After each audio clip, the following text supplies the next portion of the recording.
नमस्कार दोस्तों, स्वागत है आपका जनरल क्लासेस पे। उम्मीद है कि आप लोग बहुत बढ़िया होंगे और आप लोग की पढ़ाई बहुत ही बेहतरीन ढंग से चल रही होगी। आज हम लोग रेसिप्रोकल प्रोनाउन पढ़ेंगे और जानेंगे कि रेसिप्रोकल प्रोनाउन होता क्या है और रेसिप्रोकल प्रोनाउन से परीक्षाओं में किस प्रकार से प्रश्न पूछे जाते हैं। तो चलिए हम लोग शुरू करते हैं। आइए देखिए, आप यहाँ पे देख रहे हो कि बोर्ड पे लिखा है रेसिप्रोकल प्रोनाउन। इसको हिंदी में परस्पर बोधक सर्वनाम कहते हैं हम लोग। रेसिप्रोकल प्रोनाउन होता क्या है उसके बारे में देखते हैं। एक ऐसा प्रोनाउन जो दो या दो से अधिक व्यक्तियों या वस्तुओं के बीच में पारस्परिक संबंध को बताता है, उसे रेसिप्रोकल प्रोनाउन कहा जाता है। अमूमन रेसिप्रोकल प्रोनाउन जो होते हैं, दो वर्ड्स होते हैं जैसे पेयर बनके, एक ईच अदर होता है और दूसरा वन अनदर होता है। इच अदर और वन अनदर, इन दोनों को रेसिप्रोकल प्रोनाउन कहा जाता है। आप ऐसे कह सकते हो कि इच अदर और वन अनदर को रेसिप्रोकल प्रोनाउन कहा जाता है। अब काम क्या करते हैं, इनका अर्थ क्या होता है? इनका जो अर्थ होता है, दोनों का सेम अर्थ होता है, एक दूसरे को।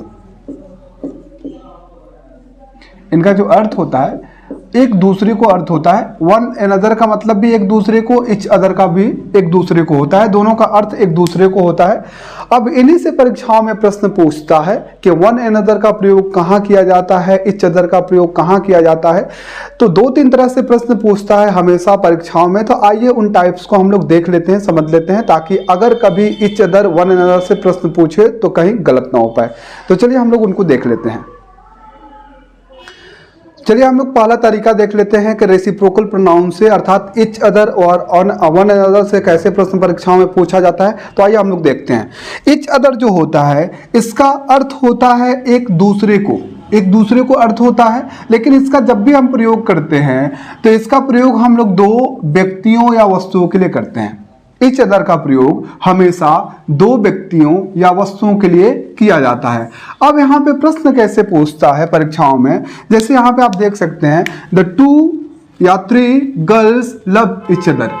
जब इच अदर का प्रयोग होगा तो हमेशा और हमेशा दो के लिए होगा, दो से अधिक के लिए नहीं होगा। तो the two girls love each other, अगर दो से संख्या यहाँ ज्यादा होती है तो वहां वन अनदर का प्रयोग कर दिया जाएगा। समझ में आ रहा है? नेक्स्ट एग्जाम्पल है कि he was afraid that his knees का मतलब घुटना होता है, नी का मतलब, तो his knees knocked each other या one another।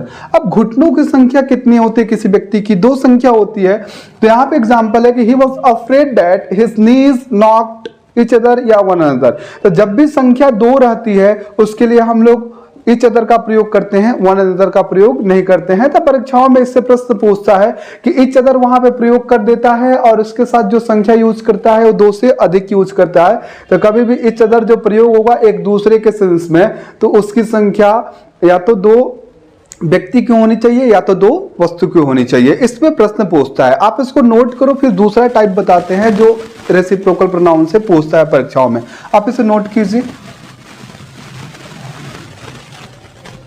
चलिए हम लोग यहाँ टाइप नंबर 2 देख लेते हैं कि रेसिप्रोकल प्रोनाउन से कैसे प्रश्न पूछा जाता है।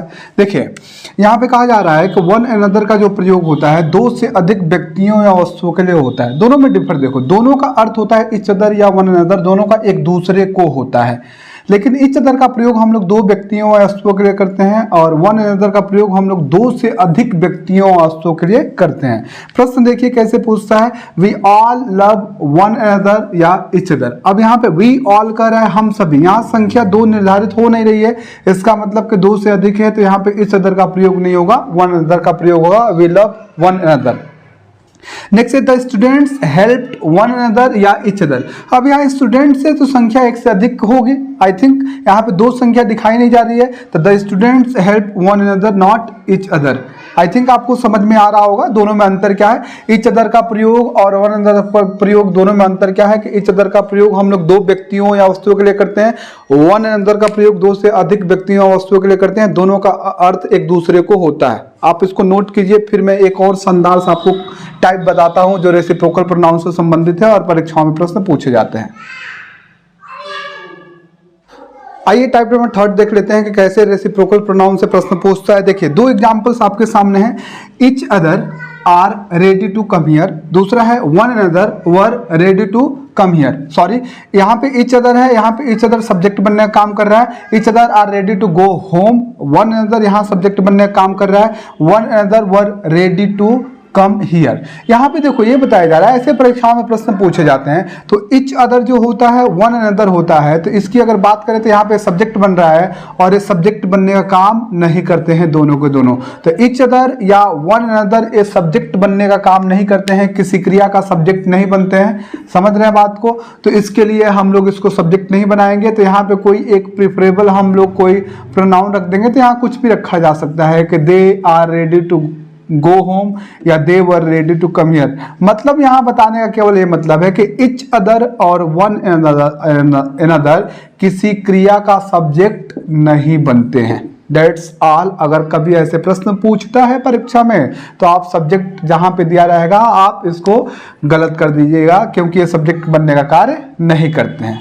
आई थिंक इतने ही टाइप हैं जो रेसिप्रोकल प्रोनाउन से प्रश्न पूछे जाते हैं। तो आई होप आपको मजा आया होगा। अगर आप चैनल पर नए हो तो सब्सक्राइब करो, वीडियो को लाइक करो और शेयर भी करो ताकि दूसरे को भी फायदा हो।